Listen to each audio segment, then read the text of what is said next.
Oh, do you happen to have a match?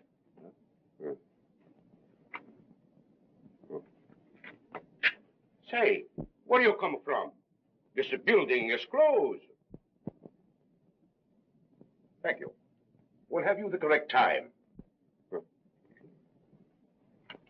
It is just 9 o'clock. Oh, thanks very much. Still, I don't understand.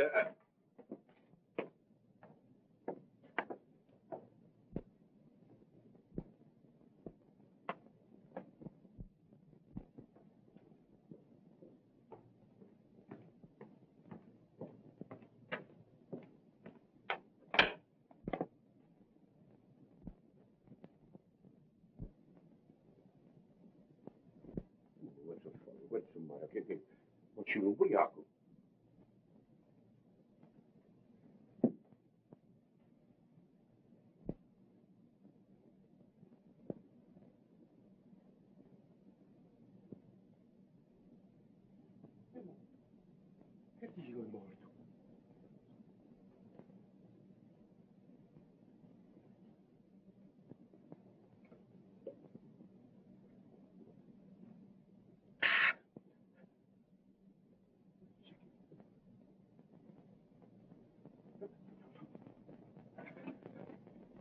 Police!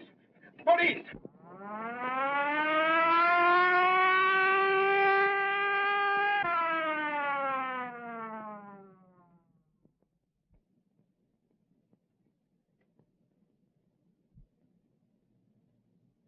Death was caused by strangulation, Inspector. The murderer had powerful hands, and he knew what he was doing. How long has he been dead? I should say about an hour. What's your name? Luigi Bacigalupa. All right, Louis. What do you know about this? Me? I don't know nothing. I only know what I say over the phone. Well, let's have your story. But I knew something terrible was going to happen tonight. So you knew something, huh? Oh, Mike, what's happened? Why, there's been a... Oh, yeah. I see.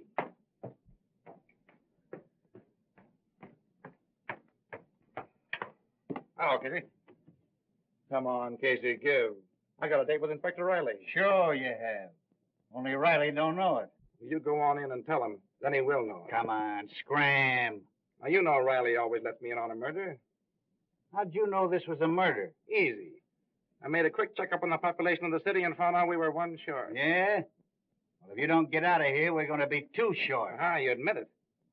I'd be victim number 2, so who was number 1?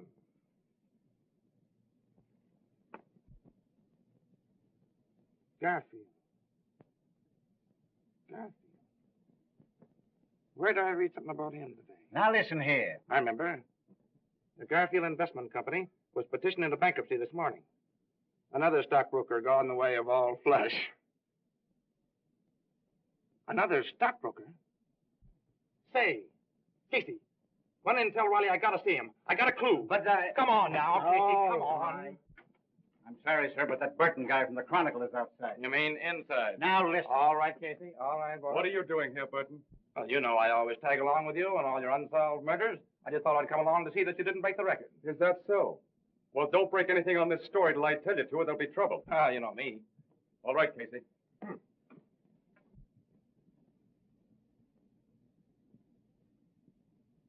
Strangled, huh? Just like the other cases. Yeah, that's not the only similarity either. When the murderer was leaving the building, he asked the janitor for a match and the time. Yeah? The fourth case we've had just like this in a month. Clues are all the same, and they lead no place. I think we've got a clue. What do you mean? Has the fact taken residence in your cranium that Garfield is the stockbroker, and that the other 3 victims of the recent murder cases were also stockbrokers? Where does that get us? Why, gives a tip on the kind of man to look for. Instead of wasting your time on thugs, you can concentrate on the clients, the Garfield, and the other stockbrokers. Say, if we're going to suspect everybody in this country that's sore on stockbrokers, we're going to be getting out indictments for half the population of the United States. Hogan's right, as usual.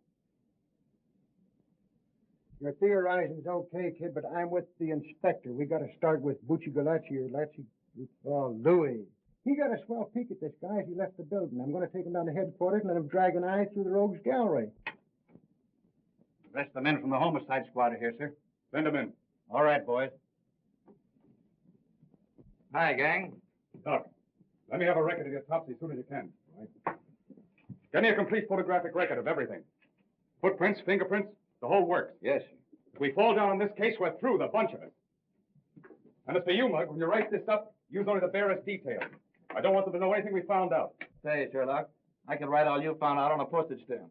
And still have room on it to do a jigsaw puzzle. Is that so? You seen it?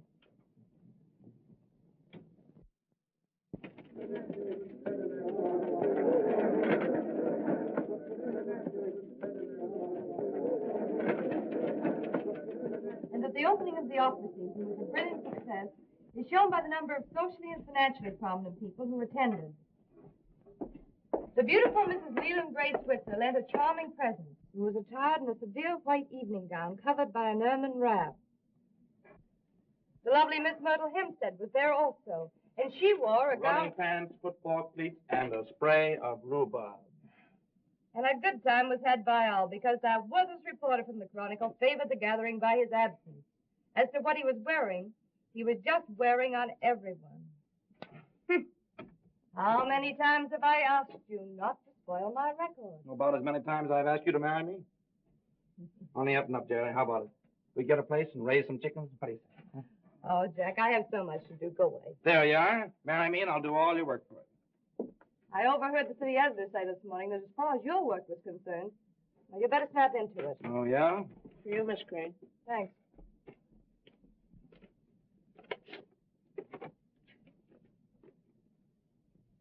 Love letter, huh? No, it's from Mother. Same old thing. Doctors, bills. I just can't seem to get anywhere. You're carrying too much of a load, kid.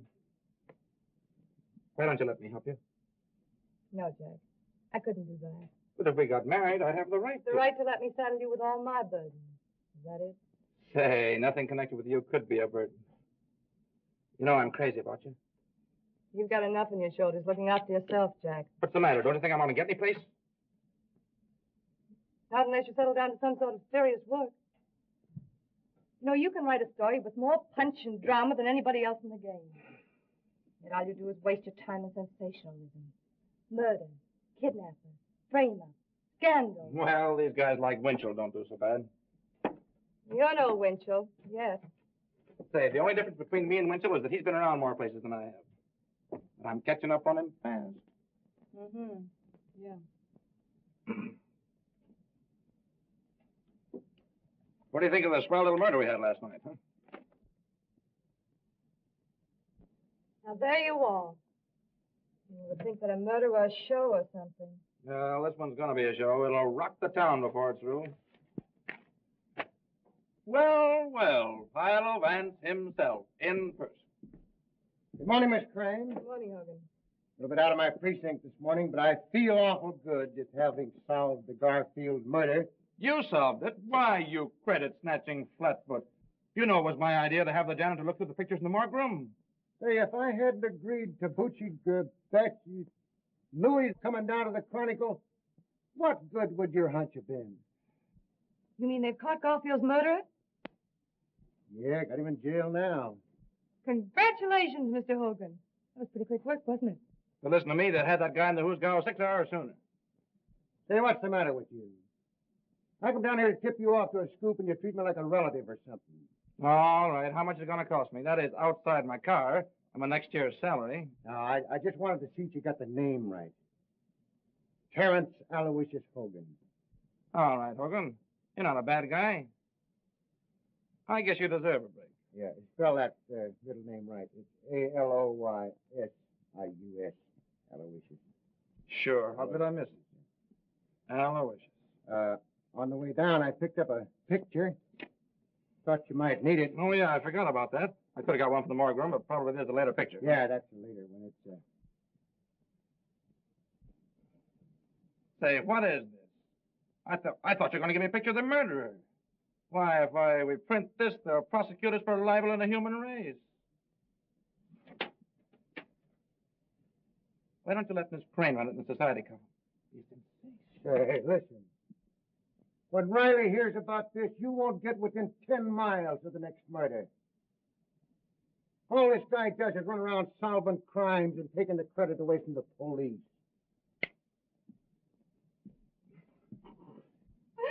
Poor Hogan. He means well, but he just ain't bright. Say, kid, what do you know about this big shot Breen, anyway? You mean Jerome Breen? Yeah, that's the baby. He's been giving the socialites an awful play lately. More in your line than mine. Well, I haven't got time to look him up in the files just now. Let me see. He came to town about 2 years ago. Mm-hmm. Bought the Tucker estate. Mm. Everybody likes him. He's given thousands of dollars to charity and all that sort of thing. Boy, what a yarn for the front page this'll make. What's Breen been doing to get himself on the front page? Oh, he's the guy that killed Garfield and a few others, probably. Jack, that's ridiculous. Jerome Breen isn't the sort of man who would murder anyone. No? Well, Louis, the janitor, possibly identified him as the man who was prowling around the building the night Garfield was strangled. Have you seen Mr. Breen? What does he say? Sure, I was with the squad when they picked him up. Naturally denies it, they always do. Jack, I think it's terrible to arrest a prominent man like Mr. Breen on so little evidence. Yeah? Well, we're going to have a whole lot more evidence before we get through. Now I see it. Just because you and the police department have a lot of unsolved murders on your hands, you're going to pin it on a man who's done more for this city than all the police and the newspapers put together. Say, why are you so hot for this fellow Breen, anyway? Because I know all the good he's done. His donation to charity, orphanages, hospitals. Yeah, that's the new gag nowadays. Charity covers a multitude of murders. It says here that the man the janitor identified spoke to him, right? Right. Well, perhaps you're forgetting the fact that Jerome Breen is both deaf and dumb. No, I know all about that. I interviewed him once. I had a hunch that he could do something with those hands as I'd talk with him. Jack, can't you see how your work is warping your mind? Why, all you're becoming is a trafficker on ruined reputations. Yep, me and Simon McGree. You see? It all comes back to what I said in the first place. We're always arguing. We can never agree on anything. The only thing for us to do is to get married. With your cruel attitude towards people, I wouldn't marry you if you were the last man in the world. Baby, if I were the last man in the world, I'll say you wouldn't marry me. You'd be run over in the stampede. Why, you...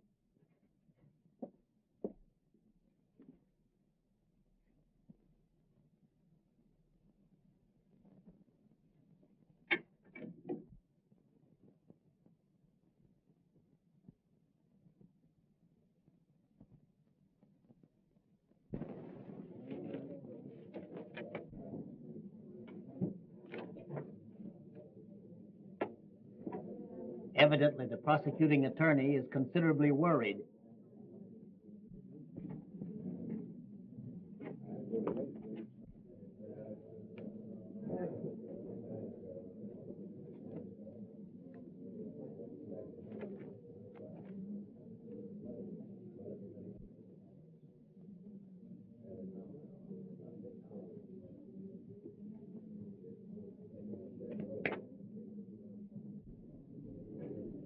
Mr. Breen says that if the prosecuting attorney has any hopes of winning the case, he should be worried.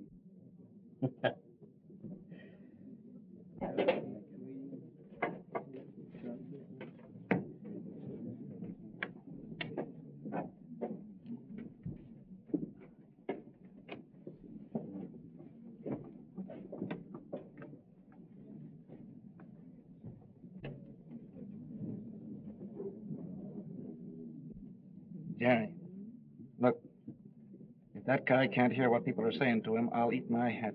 Oh, don't be silly, Jack. Why, all intelligent deaf people are lip readers. Oh, yeah? What do you think, Chief? Will they get a conviction? I don't know, Hogan. It's got me. All the state has to go on is the testimony of this janitor.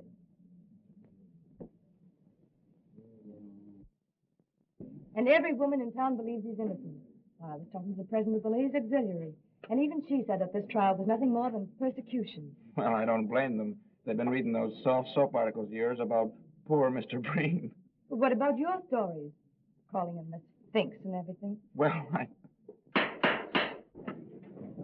Here, the Supreme Court of New York now in session. The Honorable George Warren, Judge, presiding. Be seated. Continue. And when I have found the body, I call for the police. If you were to see this man again, would you recognize him? Sure. I have seen him again. You have? Where? Right in this place. Order. Will you point him out to us, Luigi? Sure. That's him, down there.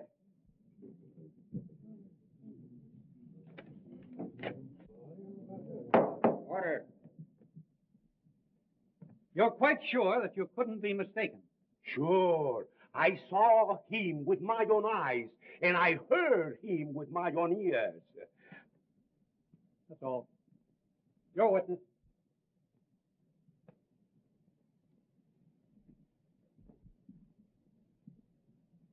Mr. Bacigalupi, have you ever had hallucinations? Come again? Order. I mean, do you ever imagine that you hear things or see things? Your Honor, I object. Objection sustained.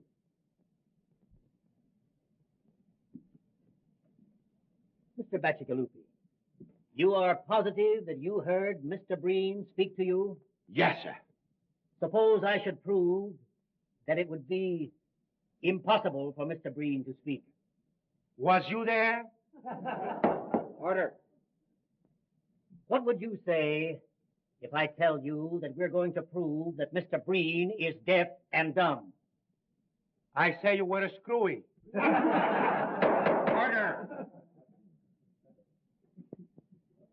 You take a drink now and then, don't you?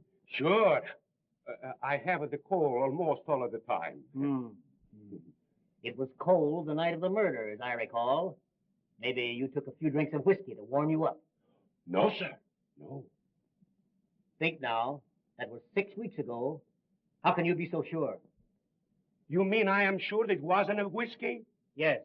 I never took a drink of whiskey in all my life. What? It was a gin.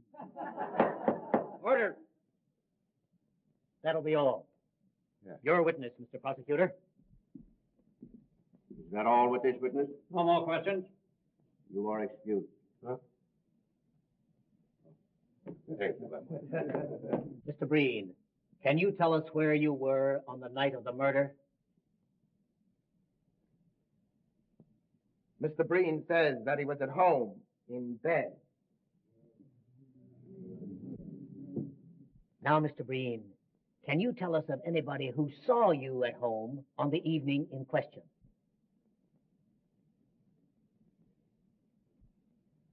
Mr. Breen says that I was at his house at the time. All right, Mr. Jenks. We'll get your testimony later. That will be all, Mr. Breen. Your witness. You see, if Mr. Breen weren't innocent, he could have hired a flock of witnesses to prove an alibi. Yeah? And if he's the shrewd boy I think he is, that's just what he wouldn't do. Jack, I'm surprised at you. Why, this is the flimsiest evidence I've ever heard given in a murder trial. I don't give a hang about the evidence. I tell you, Louis is right. If this guy is acquitted, we're going to have some more murders. Ridiculous. Your name, Augustus Calvin, your profession, physician and surgeon. Dr. Calvin. Doctor, have you examined Mr. Breen, the defendant? I have. Did you discover any abnormality in his physical structure? Yes, Mr. Breen can neither hear nor speak. Order. Just what, specifically, is the cause of his misfortune? Mr. Breen has paralysis of the vocal cords and the oral nerves. Well, just how long, in your opinion, has this condition existed? It was congenital. He was born with it. Order. Thank you. That'll be all. Your witness. The court, please. I move a recess until physicians appointed by the court have had an opportunity of examining the defendant. Motion granted. Court adjourned until 10 o'clock tomorrow morning.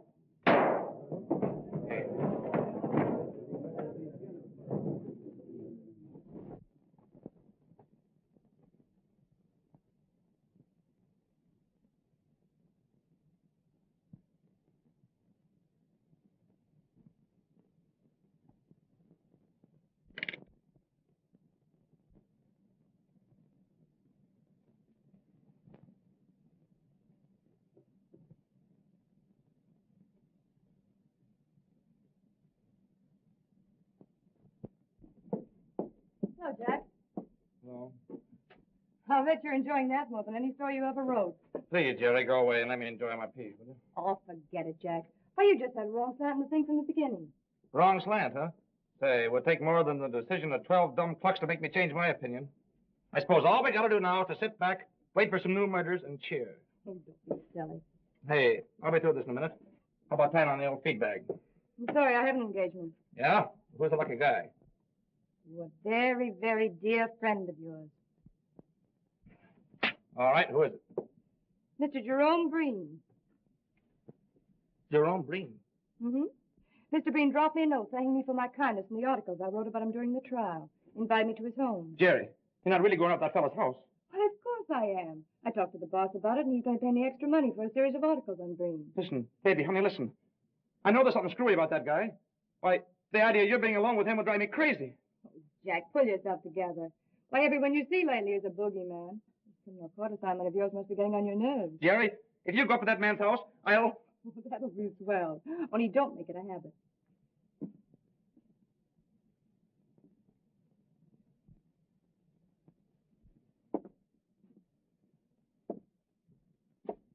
You, Mr. Burton?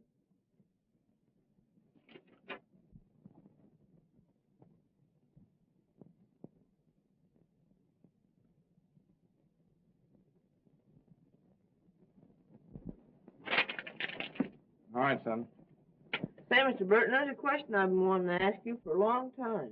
Go ahead, shoot. I know all the answers except the right one. Well, you see, I sort of been wanting to become a great reporter, and I'd like to know how to begin. Well, son, when you find out how to begin to be a great reporter, let me know.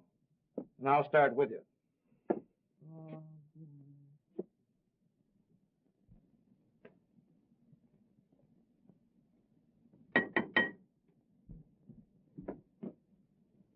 How do you do? How do you do, Miss Crane? Won't you come in, please?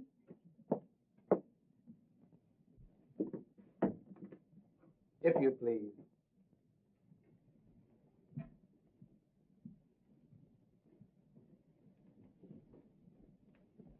It was so good of you to invite me, Mr. Breen.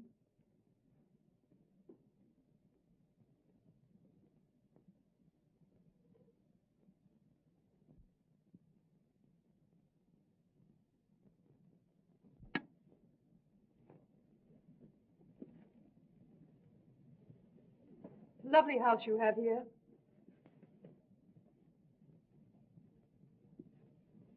Mr. Breen says that the house is far lovelier for your presence. I certainly wish to congratulate you on your acquittal, Mr. Breen. The whole thing was preposterous.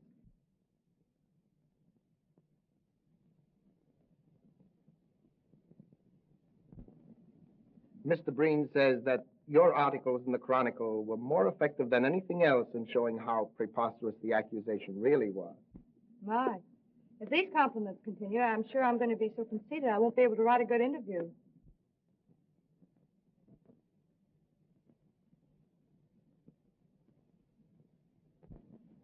Well, why write one then? And Mr. Breen is afraid that an interview with him will have one boring necessity. I don't understand.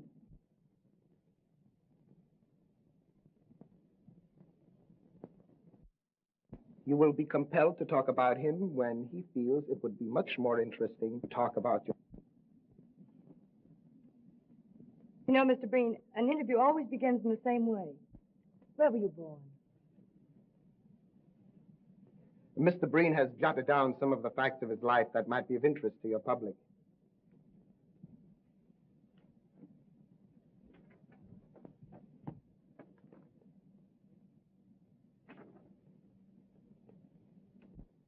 You may use the material in any way you see fit. Why, this is splendid. It'll be a very good beginning for the series of articles I have in mind. Mr. Breen says, and now you have no alternative except to talk about yourself. And now, Miss Crane, if you will pardon me, I shall make the tea. I do hope Mr. Breen isn't bored.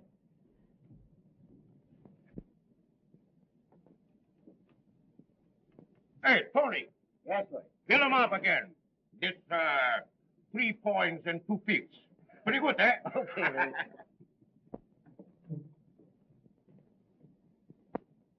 There you are. Ah, thank you. Hello, Louis. Hello, Mr. Burton. Well, when'd you give up drinking gin?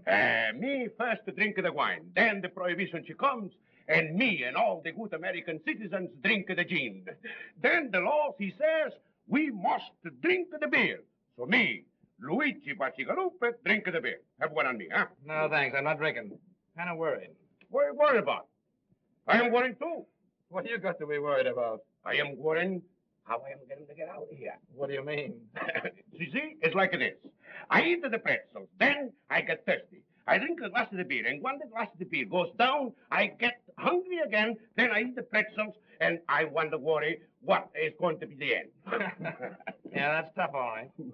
Hey, listen, Louis. Yeah, Are you dead sure it was Breen you were talking to the night of the Garfield murder? that's what I say in court, isn't it? Yeah, I know, old man, but nobody seems to believe you. Now, after all, you were drinking pretty heavily that night, weren't you? You might have been mistaken, huh? Say, Luigi Bacigalupe only make one mistake in his life, and I married her. All right, now cut out the Second Avenue comedy stuff, will you? And listen to me. Maybe you did have one drink too many, huh? Maybe you were seeing things, huh? Say, a few shots of gin means to me as much as a glass of milk means to you. I was brought up in it. I mean, the gin, not the milk. But man alive, how could it have been Breen you were talking to if he couldn't talk? Say, this is the last time I'm going to speak to you about this. I know what is what, and I know what is what not. If I have to decide, and what judges and lawyers and the like, and what I see with my own eyes, I stick to what I see with my own eyes. Say, that guy Brain is a bad egg. And anybody that gets mixed up with him is going to be in trouble sooner or later. Maybe sooner.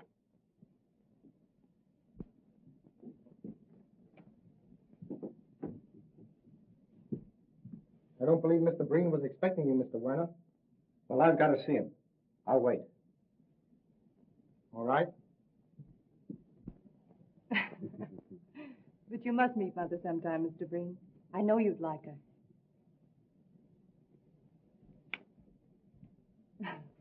Mr. Werner's calling. Oh, I had no idea it was so late. I simply must be going.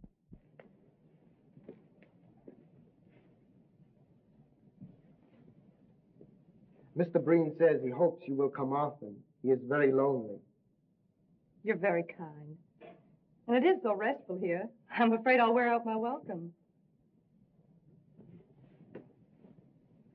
Thank you. Goodbye.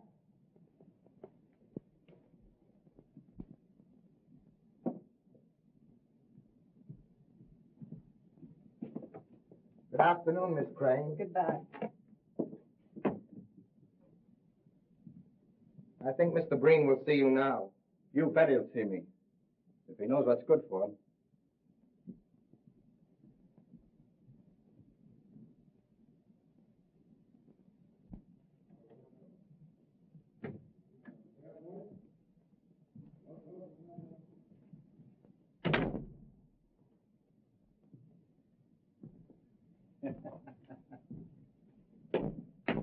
Oh, boys.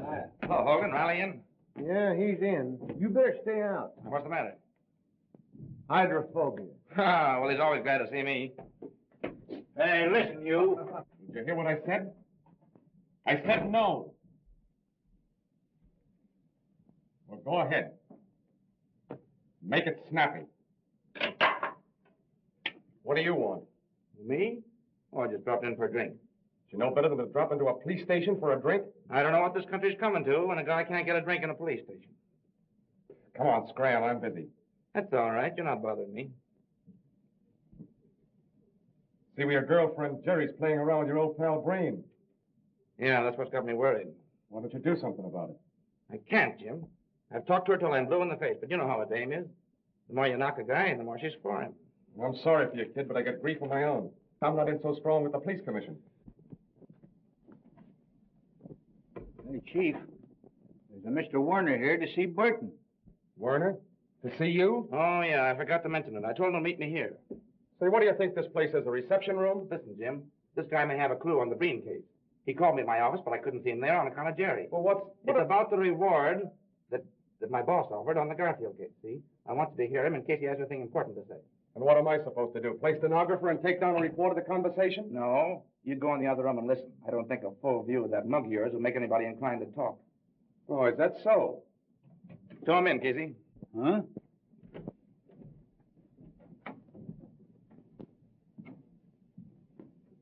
Hello, Mr. Warner. All right. Have a seat.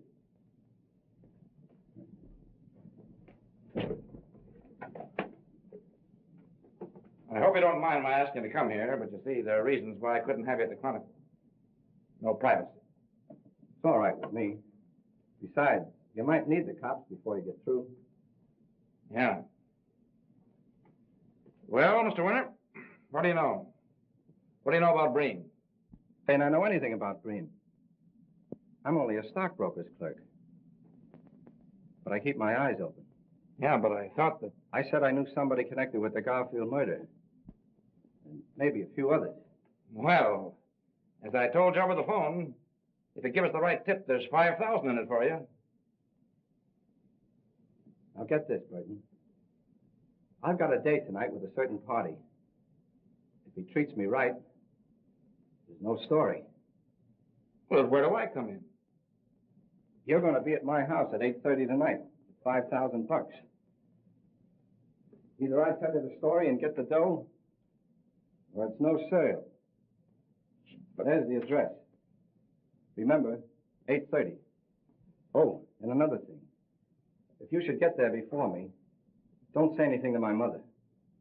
She thinks the party I'm dealing with is on the up and up.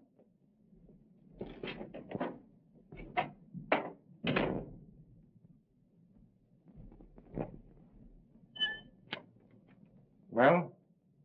We'll be there tonight at 8:30.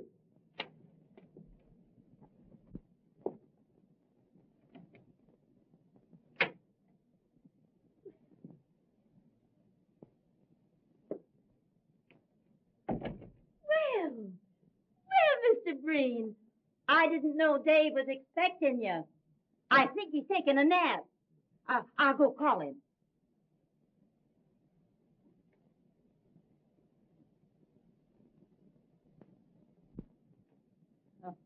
Yes, upstairs.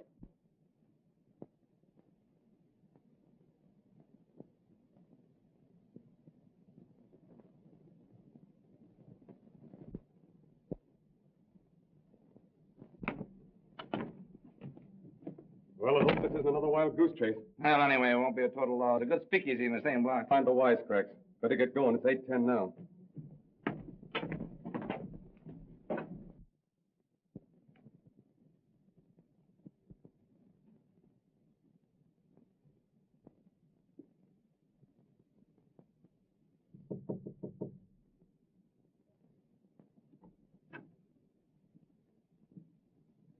Mrs. Werner, do you happen to have the correct time?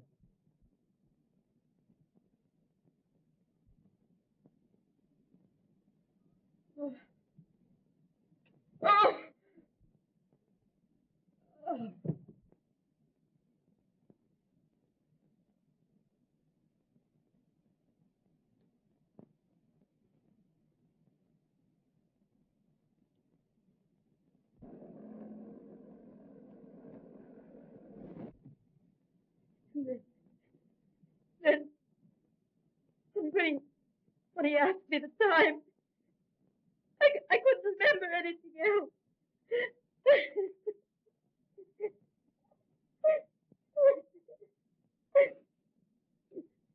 Oh, let me go up to him. No, you mustn't do that, Miss Werner. Please.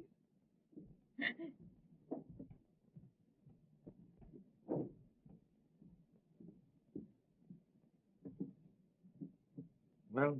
Same as the others. He's dead. I knew it. I knew it! Oh. Oh.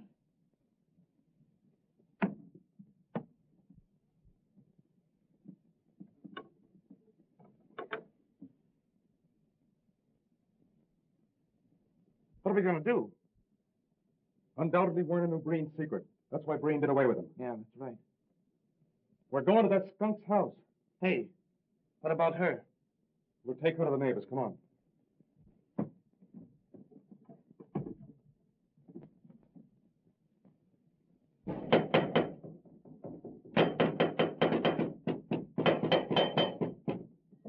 Breen. Why, he... All right.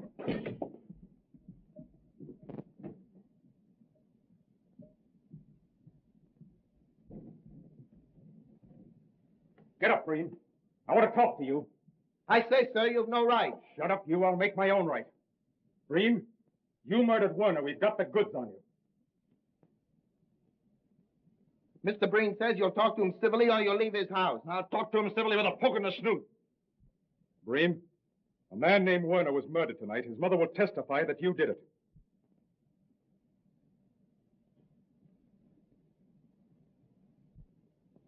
Mr. Breen says, why don't you arrest them again and make yourselves the laughing stocks you were in the Garfield case? Why, you... If you're innocent, how do you explain the people who will identify you as the man on the scene of the crime?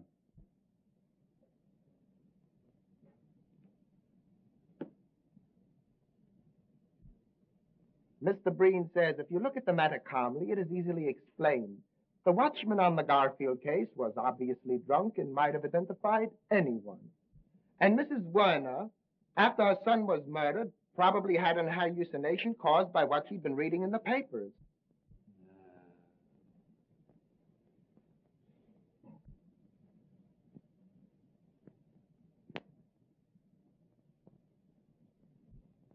Mr. Breen is very sorry to hear of young Werner's death. He liked the boy immensely, and he will do all he can in order to help to bring the murderer to justice. Thanks. Breen, where were you tonight at 8:30? Mr. Breen has had a very bad cold. He lay down at 6 o'clock and slept until the gentleman wakened him. Uh-huh.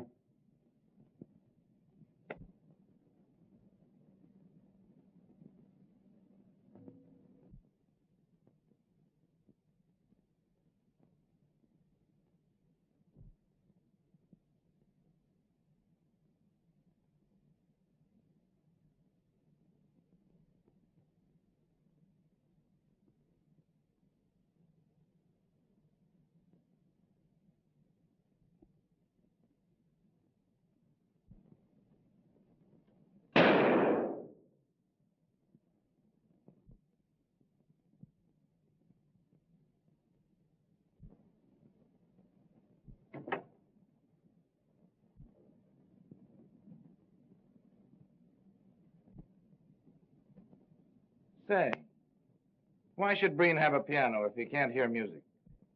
Mr. Breen has the piano for the enjoyment of his guests. Oh, yeah.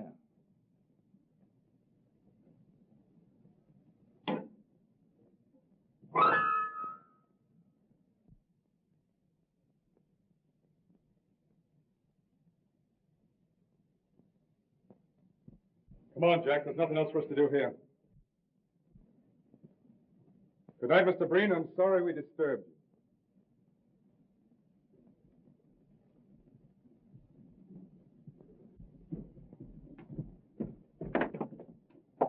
Good night, gentlemen. Say,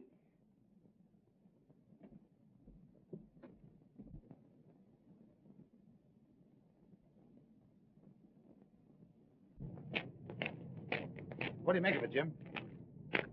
I'd like to know how he could hear that piano when I couldn't get a tumble out of him firing off a gun. What makes you think he could hear me at the piano? I was watching him. He heard you all right. Where does that get us? It gives me an idea. I'm going to sleep on it, and if I feel the same way in the morning, I'm going to the squad over here for a showdown. Yeah, but Chief. See me at my office at 9 o'clock in the morning. Well, listen, can't you give me a tip of some kind? Don't want to discuss it. That's all I've got to say. Well, now, listen, you know, I've been...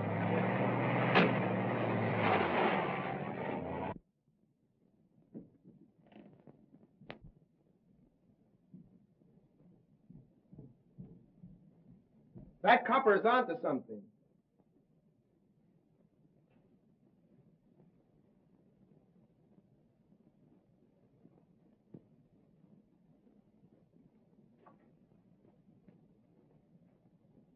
I also found out that reporter guy is sweet on the crane dame. If you don't look out, you're going to spoil a swell racket just on account of a skirt.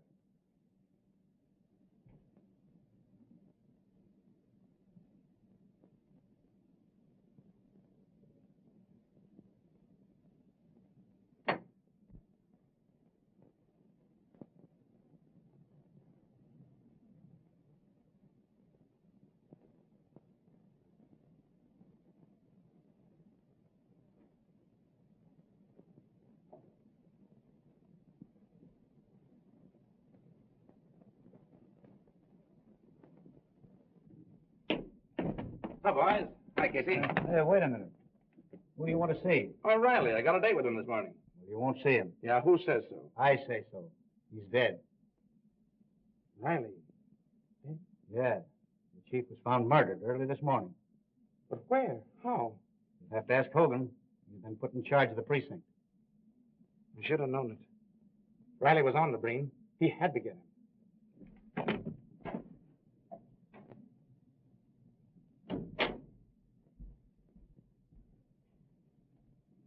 Hogan, how did it happen? Tell me about it. Riley's wife found him in bed, 7 o'clock. Strangled like the other guys. How could the murderer get to him? Easy.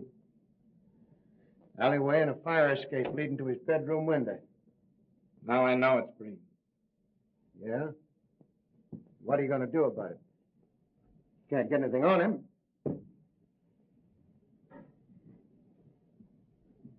What a swell break I get. For 15 years, I've laid for this inspectorship, and now they hand it to me with 5 unsolved murders staring me in the face. What's the police commission got to say? They give me 2 weeks to find the murderer of Riley, or I'm canned. You can send in your resignation right now. You get anything on Breen, he'll take care of you just as quick as he took care of Riley. Yeah. I wonder why he went after Riley. Riley found out some kind of clue at Breen's house last night. He's going to tell me about it this morning. Breen got wise to him, pumped him off. What was you and Riley doing at Breen's house last night? We went up there on the Werner murder. Couldn't get to first base. And what's the lowdown on that Warner case? I was somewhere else. He got Werner for the same reason. Werner got wise to his secret. I tell you, that guy Breen's a maniac. He'll kill anybody who finds out about him. I wonder who else might stumble onto that guy's secret. We might just as well tip him off to stay away.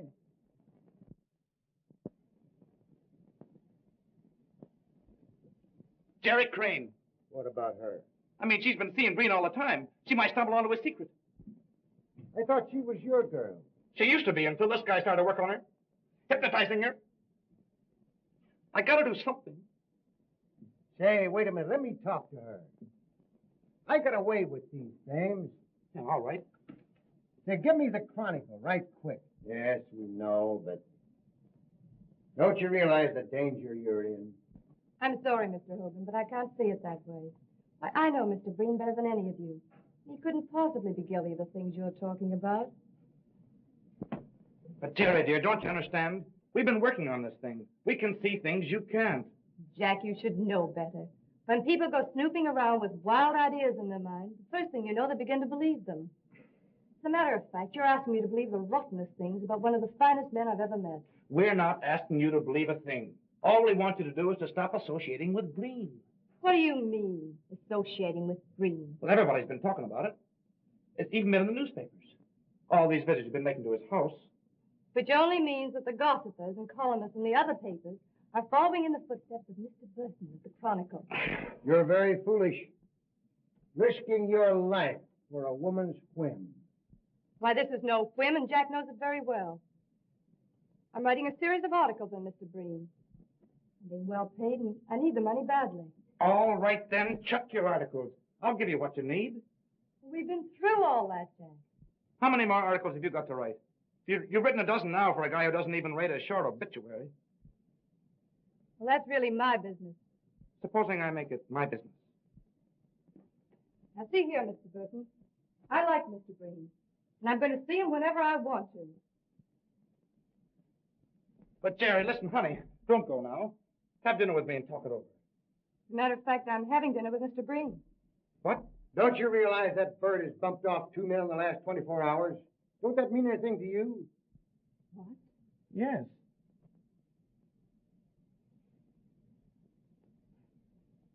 No more than it would to Jack or any other reporter covering the assignment. Even if it were true. But, Jerry. Well, I'll tell you what I'll do. If it'll make you feel any better, I'll ask Mr. Breen not to murder me. But, Jerry, listen. Supposing you should stumble onto his secret. I won't, my dear. I'll pick my steps.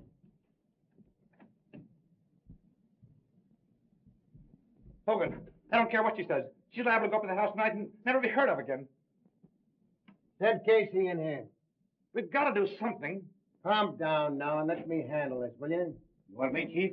Yeah, I want you and Sullivan to watch that Breen house. Jerry Crane's going over there tonight. If anything suspicious happens, telephone me here. Oh, thanks, Hogan. You're a pal. I'll go along with the boys and help them cover the house. Yeah, and I'm going to get into a jam over this. Against the commissioner's order to have anybody watching us is suspected of a felony. Felony? Say, what do you think this is, a picnic? I don't like dames. I never did like dames. I'm going to get canned for protecting one when I ought to be giving her a good swift kick in the slacks. You're right, Chief.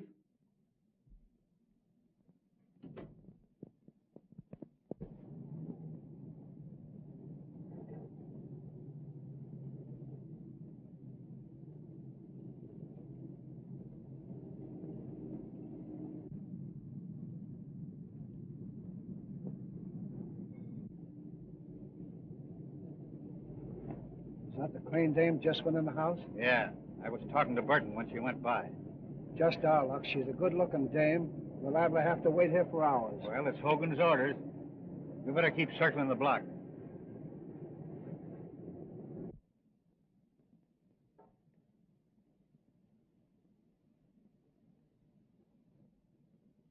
But I'm finishing the articles, Mr. Breen. I really don't think I should impose on you anymore.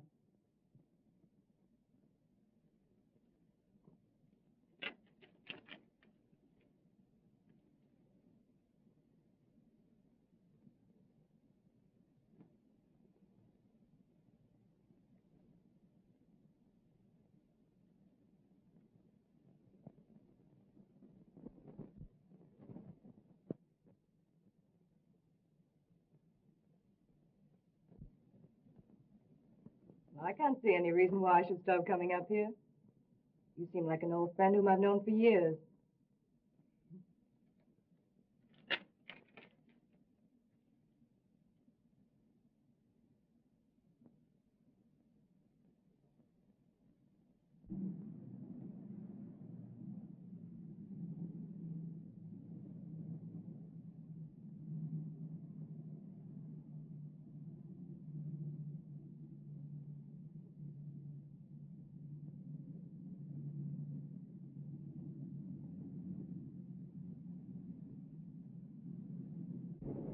Got a cigarette, Casey?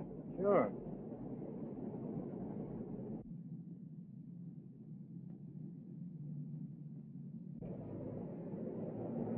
Better walk on. I got a hunch that guy spotted us.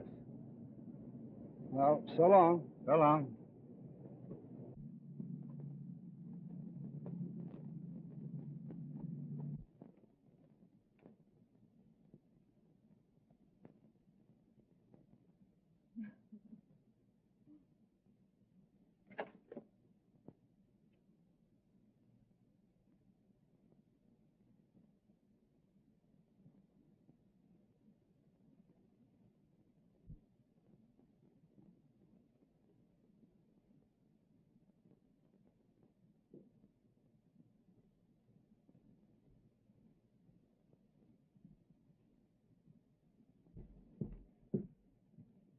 I told you about that dame. There are a couple of dicks outside watching the house.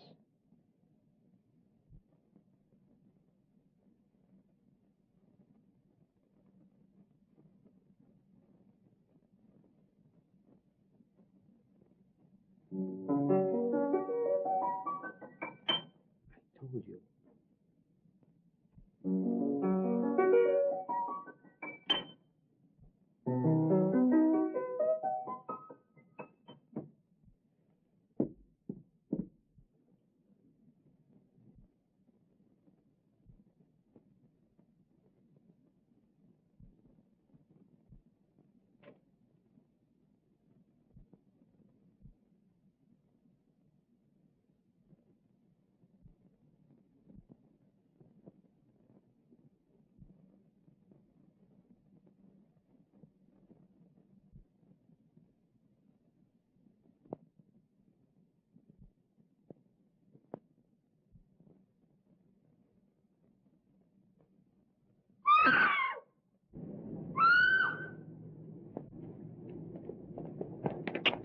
telephone Hogan.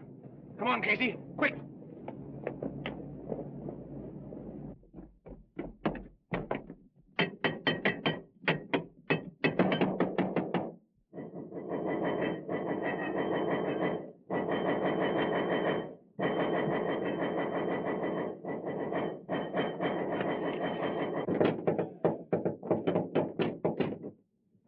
A gentleman. Get in there.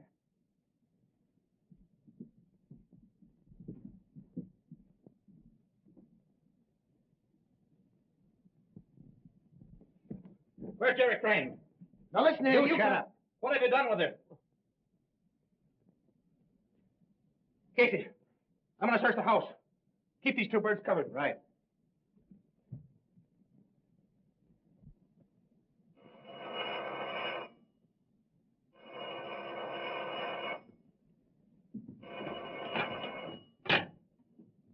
Hello? Hello? Yeah, Hogan? I'll have the squad right there. Get on your way, boys. Get on your toes. We're leaving. We're on our way.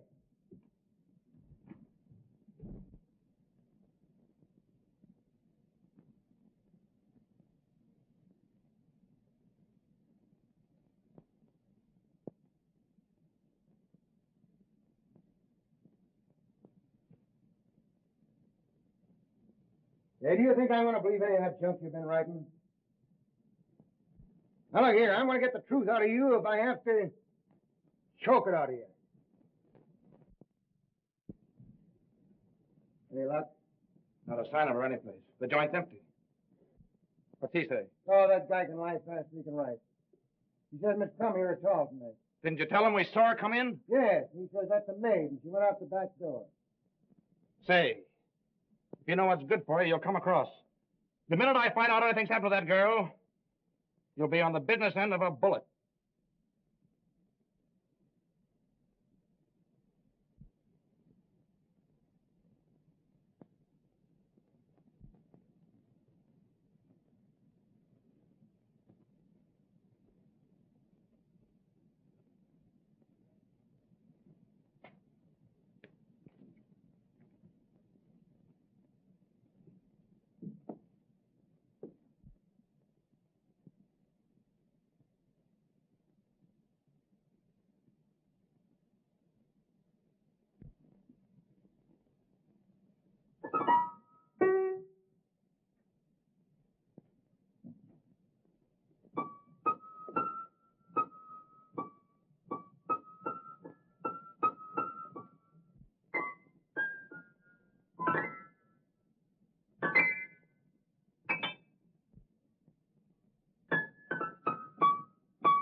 Hey, can that racket. You just ain't got no ear for music. Besides, I think a lot better when I play. Yeah? Say, I got a hunch I've got the secret of this mystery right at my fingertips. I tell you, Jerry's right here in this house. Yeah, that's right.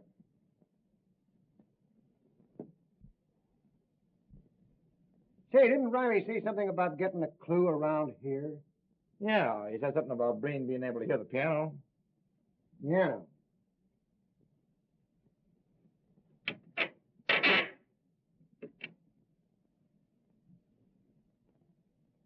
Well, I don't know what kind of a clue he'd get out of that. Yeah. Whoopsie.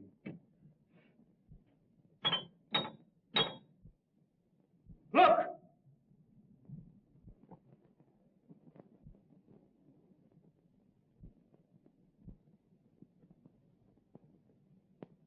Get that guy!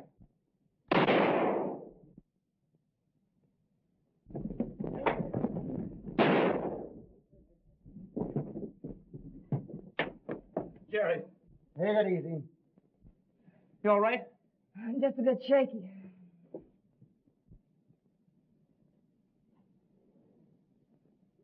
Yeah, you take it easy there, boy. Oh, I told you not to trust this fellow, didn't I? Thought you said she wasn't here. The other guy's dead, Chief. Yeah? Watch him.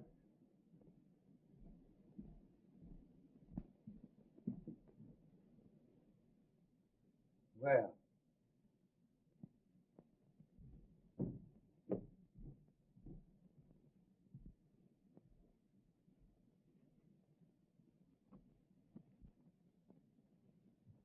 They're just like as two peas in a pod.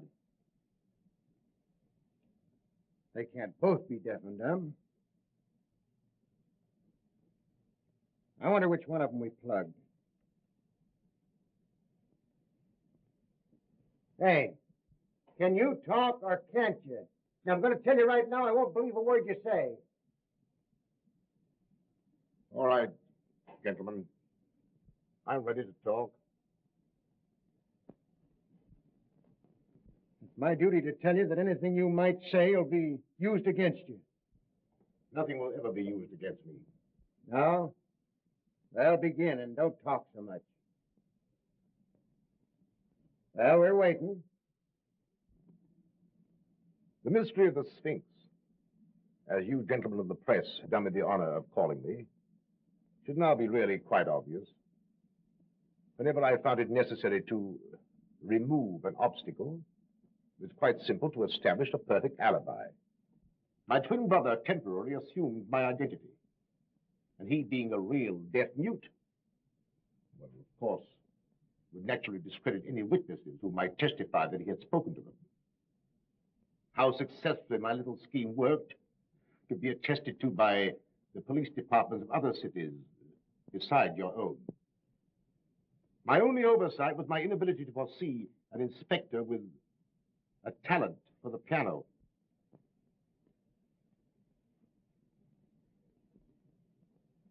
So you admit that you got Garfield, eh? Unfortunately, I did. I formed a stock pool with 4 other brokers with Garfield. They didn't like the way I did business and threatened to go to the district attorney. Well, I had to protect myself.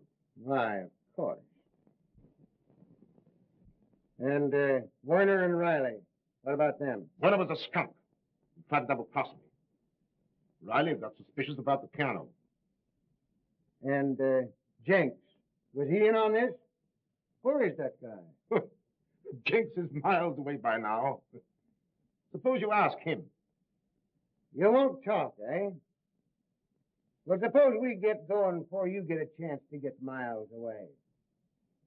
Snap 'em on him.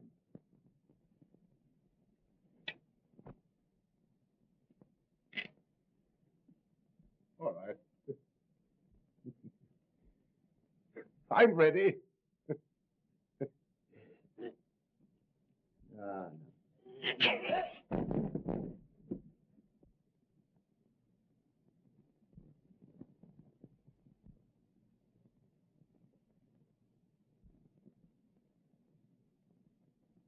He's dead. Must have been heart failure.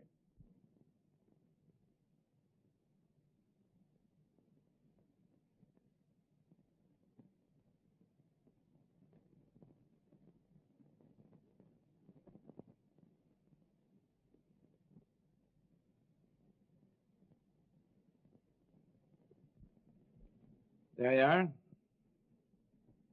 Careful. What's that, a souvenir?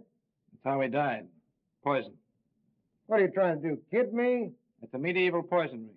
If you press it right, the plunger comes out and pricks the finger. Oh. You know, I suspected something like that all the time. Yeah. Sullivan, take care of that, will you? And, Jack, I guess I've been pretty stupid. Well, I'll let it go this time, but from now on, I'm wearing the brains in this family. This family? Well, aren't you working a little fast? You bet I am. We're getting married. I'm going to raise chickens. You're going to raise... How about it, Mama? All right, boys, I'll see you pretty quick. You take care of it. Oh, excuse me. All right, all right. Well, Inspector, I guess you keep your job after all, huh? Yeah. I'll keep the job. And you all laugh when I sit down at the piano.